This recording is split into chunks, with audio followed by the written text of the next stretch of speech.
Gotta be careful out here. This is a dangerous road. Hello everyone. Yeah, I'm driving out here on International Drive in Orlando. And so you can hear a lot of traffic noise. I apologize for that. I hope you can hear my words as they come out of my golden mouth, my golden tongue. Does that sound right or does that sound weird? Anyway, yeah. So we're out for a drive. Yeah, I think it's going to rain in a little while. Looks like not too soon, but you know, every afternoon we have the afternoon rains in Orlando during the rainy season, which we are in the midst of now. It lasts from spring till fall, and it rains just about every single day. Usually a pretty big thunderstorm that passes by very quick, and then we're done with it. And up ahead is someone walking a pit bull. And I'm headed in that direction. So let me see here. First of all, I'll put on my face mask. Alright. And now let's say a prayer. Good grief. So I'll have to veer off to the side here. How you doing? Yep, so he's like listening to rap music and walking his pit bull. And I heard a darn bad word. I heard a bad word on that rap video. That's a surprise, right? Okay, let's stop right here for a second. So my mask is starting to slip. Let's get the mask down anyways. I'm next to the Golden Corral. It's a little shopping center across the street from where I live. Whoa, look at the zoom lens. Isn't that awesome? Little shopping center. The Golden Corral has been closed down since the beginning of this COVID thing, so like for months. At the other end of this shopping center, there is a, what's it called? A pizza place? Anyway, it's a, can't think of the name right now, but it's a buffet also.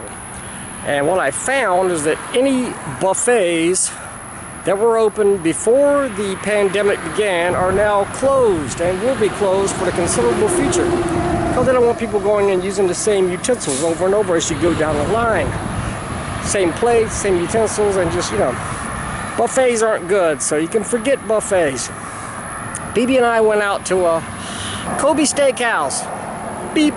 Kobe Steakhouse, yeah, a week ago, and we had a great evening together. We enjoyed that very much, and it was not a buffet, so, but it was awesome. I'm going to stop because there's a really cool bird over here. Don't run away, bird. Please don't run away, because I think you're cool and I don't want everybody to see you. Let's take a look at this bird.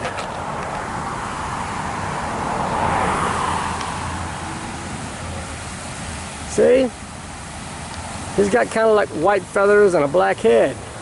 Is he a racist? No, he's just a really, really cool bird. Whoa, that bird really is cool. Look at that. I'll back it up a little bit. It's hard to hold this camera totally steady when you use that zoom lens and you're way out like that. Cool. You find a lot of cool wildlife here in Central Florida. So yeah, oop, gotta back this up and swing her back around to me. Here I am. Hi everybody. Whoa, it's still too close, isn't it? Whoa, whoa, whoa. Who wants to see my nostril hairs? Okay. When I was a teenager, a young teenager, and I've been into comic books my entire life. I love comics. I've been writing them and drawing them ever since I was little. When I was very young, my mom and my Aunt Kathy used to read me Superman and Superboy comics. This is back in the late 1950s, early 1960s. I was born in 1956. And they used to read me these comics before I could read. As soon as I could read, I read a lot of comics, and I'm reading them and drawing them and writing them and publishing them to this day. And of course I'm a member of and the chairman of the United Fanzine Organization, which is a group of people who are comics creators and who love to write and draw and publish and produce comics. Somebody decided to stop their car instead of running over me, which I do appreciate. But when I was a teenager, I met a guy. I can't remember if I met him in school or if I met him somewhere else. I live in a small town up in North Carolina, Edenton, North Carolina. All you Edenton people, hello, shout out, love you guys. I want to thank Jeff Knox for promoting Edenton, and my cousin Sharon, and all the other people living in Edenton who are awesome, awesome people who I grew up with. Anyway, I love that town, but right now I'm in Orlando, Florida. I'm digging this too. I like it here. And of course, this is a gator lake, but we're not going to talk about gators today. When I was a teenager, I met a guy. His name was Billy. Let's call him Billy Vaughn. I won't reveal his actual name, and I met this guy. Right away we clicked. We were good friends. He had comics. He had some comics, and I went to his place. And Billy was black, right? Well, big deal. I didn't think anything about it. I just thought, this guy loves comics, and so do I. So I went to his house, and upstairs to his room, he had a 2-story house he lived in Edenton. And, you know, we were looking through his comics. A lot of traffic, darn. But yeah, I remember he had a reprint of an issue of, what was it called? Fantasy Masterpieces, that had the Submariner and the Human Torch back in the 1940s, which, you know, I thought that was the coolest thing ever, because growing up in the 60s, 60s and 70s, I hadn't seen the classic comics of the 1930s and 1940s and 1950s for the most part, but so I thought this was awesome. It was so cool, and those comics were so well done. I mean, the Submariner by Bill Everett, what could be better? So yeah, so we clicked, and I invited Billy over to my grandmother's house. I used to, because my grandmother's house was just a few blocks from the school that I lived in. Gosh, I guess it was either high school or junior high school, so it could have been 7th, 8th grade maybe. But Billy, come on over. I got a bunch of comics at my grandmother's house, and I used to go to my grandmother's house after work every day. Not after work, but after school, because I get out of school like 3 o'clock, and I would just walk to my grandmother's house. And she was awesome. She was old. She was a wonderful, gentle spirit, a beautiful soul. But she came up in a different era. You know, she was in her 80s at the time, and so she was born in like the late 1800s, 1880 something or whatever. Anyway, so she was old, but she was a sweet person. But she grew up, as I said, in a different era. So Billy and I came over. Billy came over, and we met at my grandmother's house. And I showed him a bunch of the comic books that I had. And we had a lot of fun. We just totally clicked, as I said, on every level. We got along great. And we're looking at these comics and enjoying them. And then Billy had to go. A lot of times we traded comics, you know, back in those days, guys who loved comics in little small towns.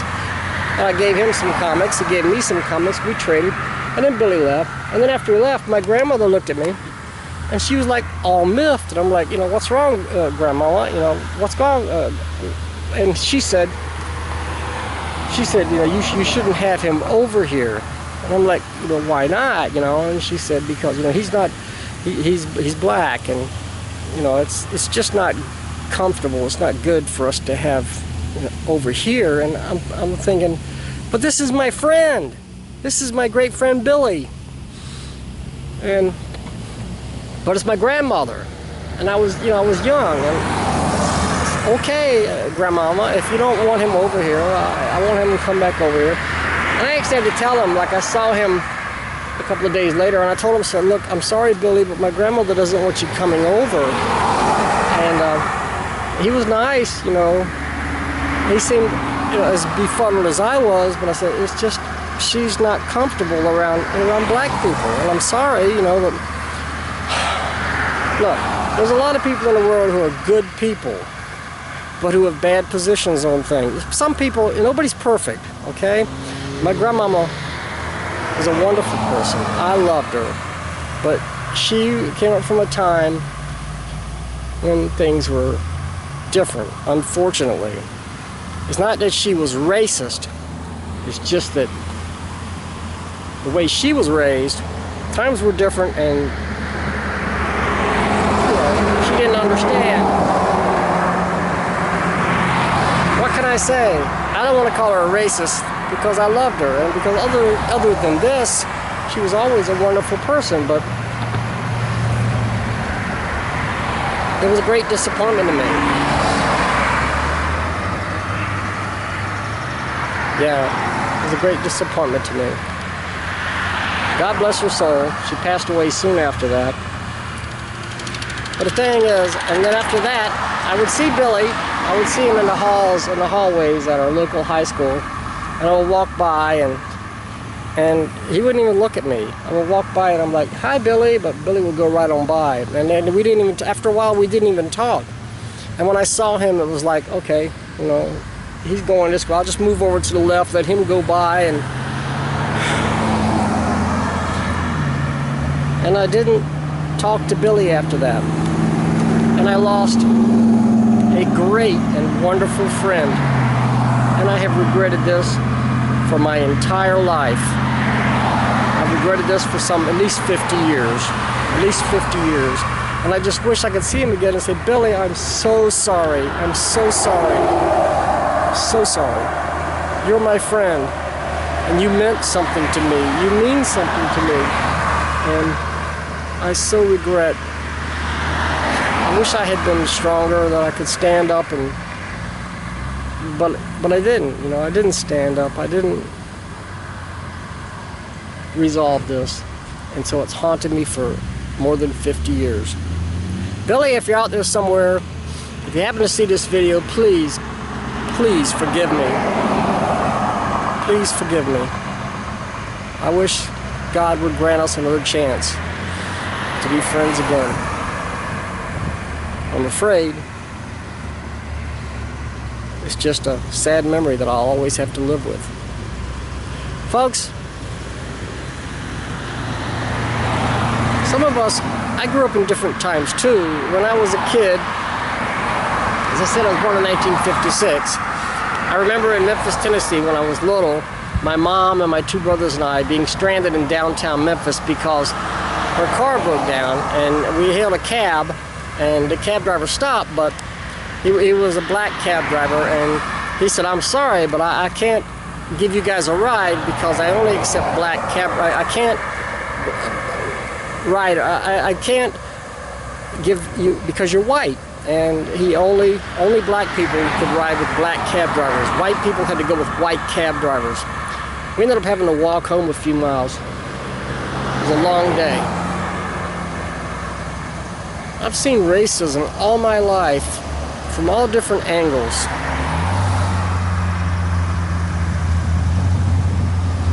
And I don't like it, and I never did, and I never will. Alright, that's what I have to say for today. If everyone could just look at each other as human beings, as friends, and you know, everybody quit looking at each other as a color. You know, don't do that. Look at people as people. And we'll have a great world once everyone is able to do that. All right, I'll let you go. Have a great day, everybody. Thanks for tuning in. Goodbye.